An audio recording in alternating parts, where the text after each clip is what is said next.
Today we're going to make crab sauté with Spicytude Garam Masala. Start by chopping cilantro, white onion and tomatoes.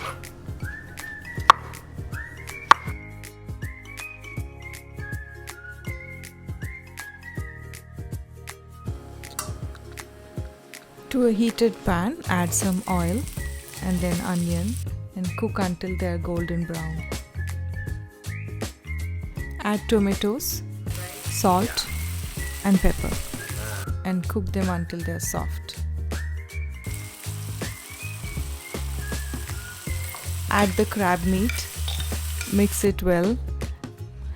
Let it cook for a couple of minutes to heat through. And then add cilantro, some garam masala and mix it well again. The crab sauté is done. Enjoy it on rice, tacos or bread. Thank you for watching.